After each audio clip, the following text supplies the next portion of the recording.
Hey everybody, this is Kevin Quigley with Tarot Off the Cuff, and I'm here to introduce Sarah Berry. She's from Sydney, Australia, and has been reading for quite some time.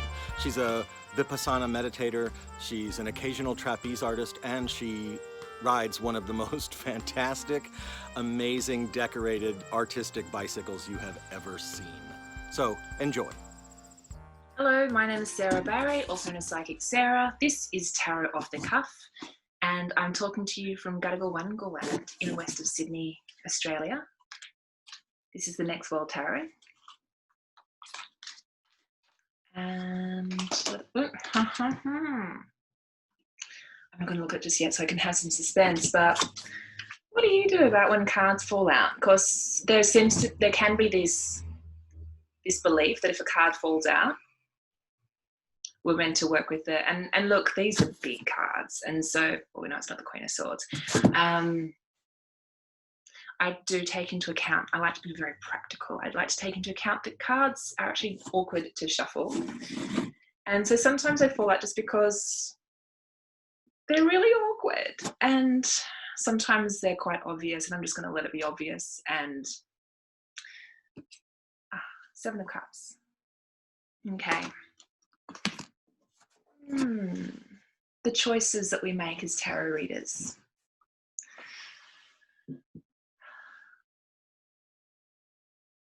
It's like sometimes there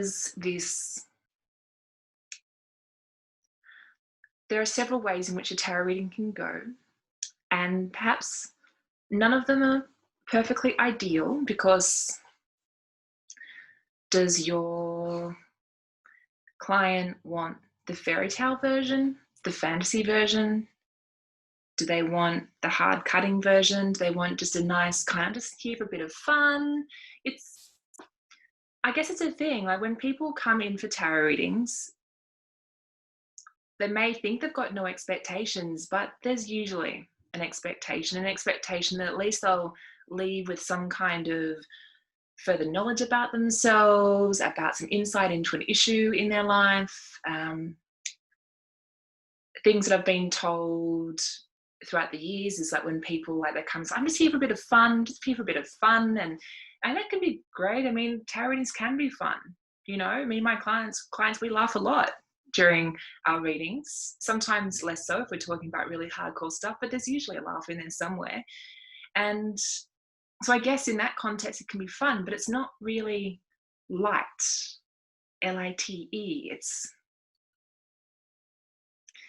So sometimes people are wanting something really fun, and sometimes people are wanting something just so profound and mystical, and they may not actually be in the headspace where they can actually cope with something profound and mystical, whatever that would be.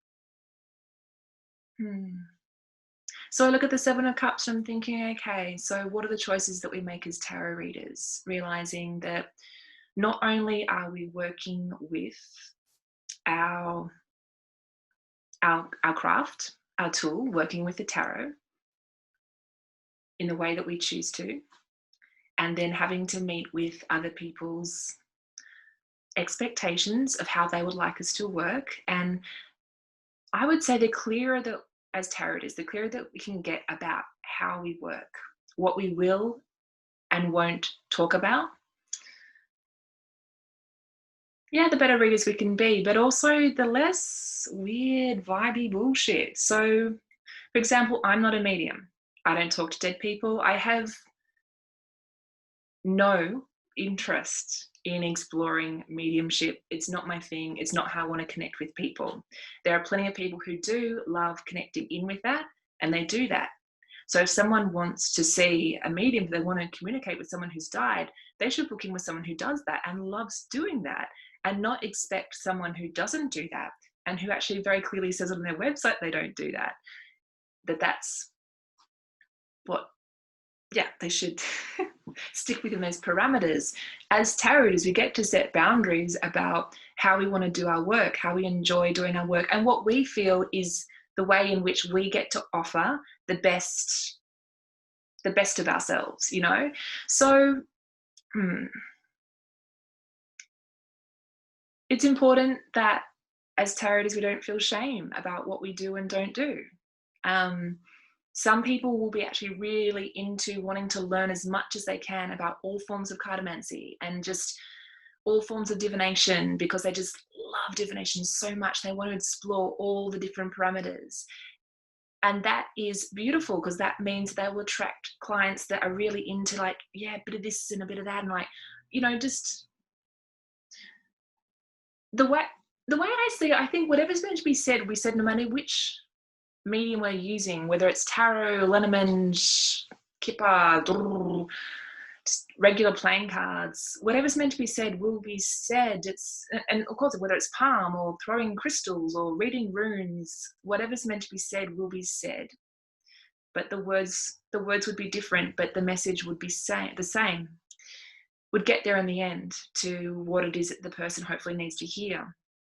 And so the less vague we are as tarot readers about what we do, how we work, then we are helping set some really great boundaries for our clients, and we're helping them just come in without wanting the whole entire world, and just instead wanting an experience. It's a way to connect. So often my clients come, they say, I just wanted to come, I just wanted to experience this. And to me, that's beautiful, because I love going with the flow, and I love let's just explore this and see where it goes. So, and they can be quite honest in saying that they're not actually, wanting answers necessarily. They don't want to know what's going to happen next week or next month or next year, but they're just, perhaps they're looking for reassurance. Perhaps they're just wanting just to feel calmer and more safe in that moment in time. And so the clearer that we can be as readers as to how we deliver our messages and what we will and won't delve into, then the more benefit we can be to people.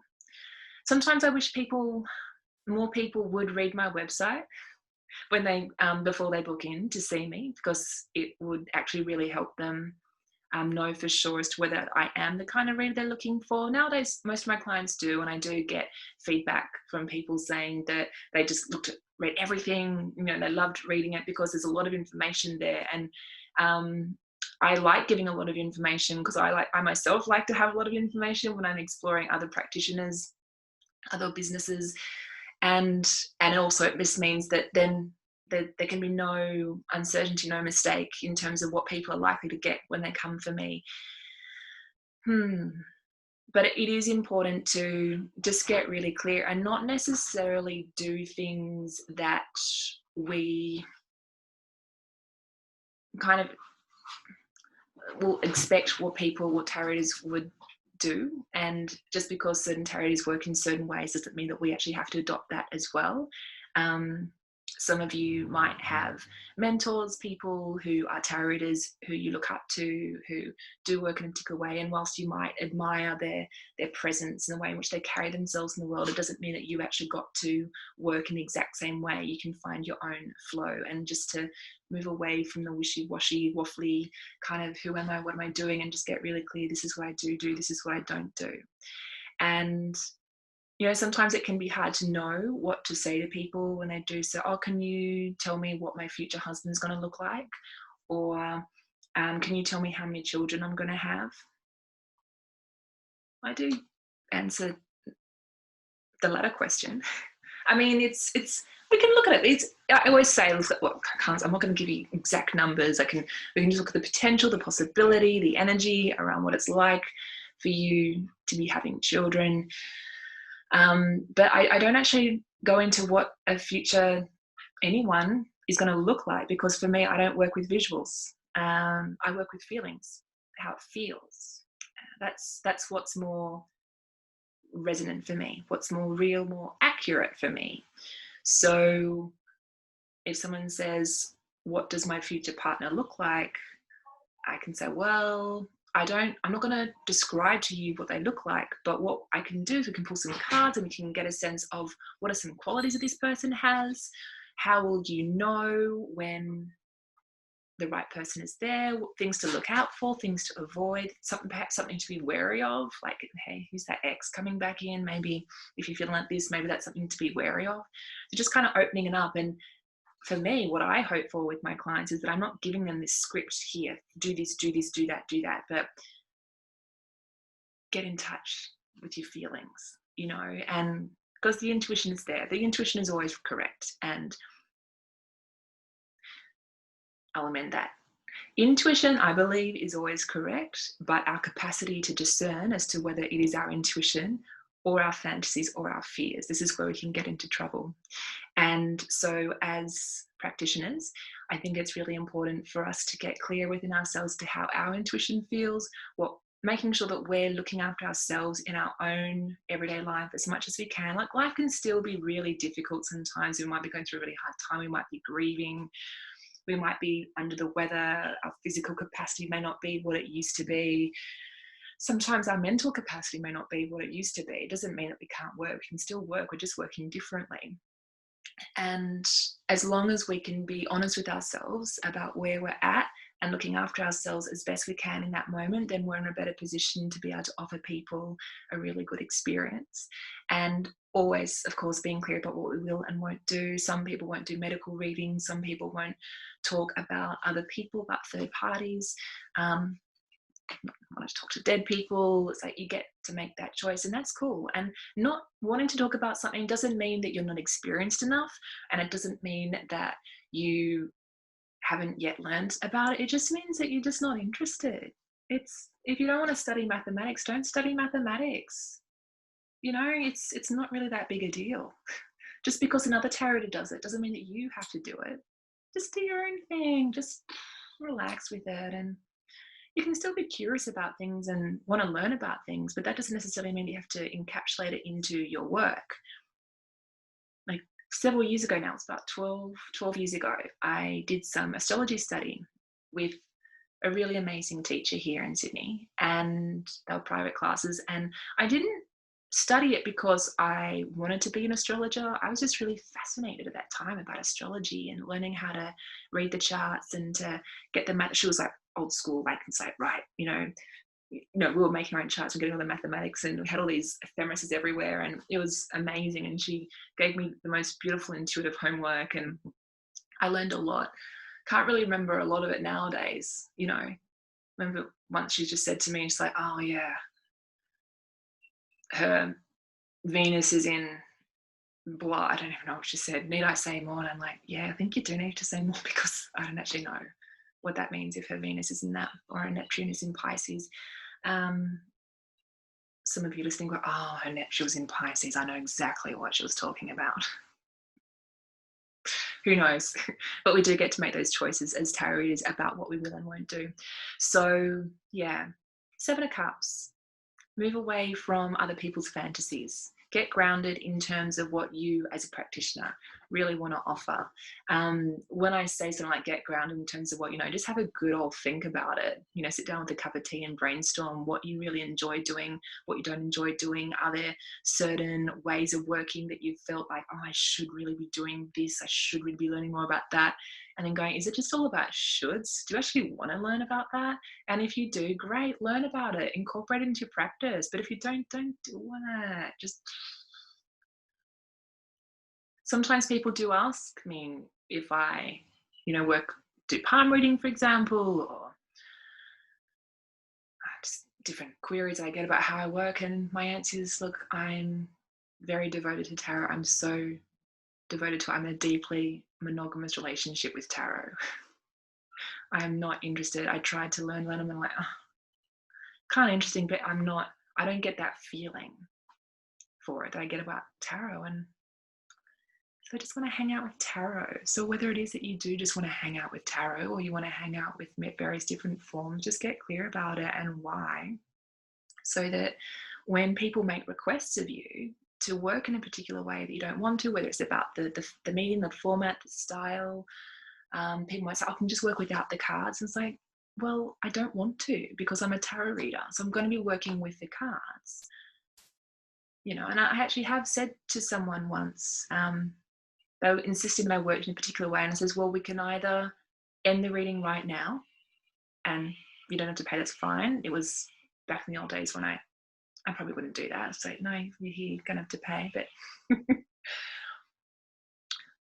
so I said, okay, well, we can either end it right now and the reading is done, or this was 5 minutes in. It says, or we can continue and you can agree that you can just let me work the way that I work and you can have the full reading. And then just go, okay, let's do it your way. Just give people another experience.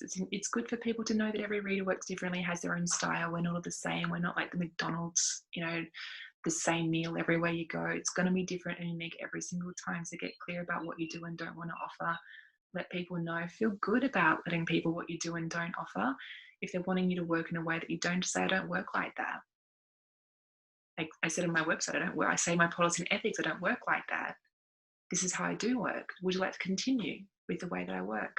So be clear. The clearer you get, the more fun you'll have, the less likely you are to burn out, and the more likely you are to attract amazing clients who are really excited about working with you and your wisdom in the beautiful way that you offer it. So there we have it. 7 of Cups, eh? I'm Sarah Barry, Psychic Sarah. This has been Tarot Off the Cuff. Bye for now. Hey, this is Kevin. Hi, this is Nooch. Thanks for watching. If you like what you saw, please hit a thumbs up and subscribe. You'll know when new ones are coming. And share with your friends. We'll see you soon.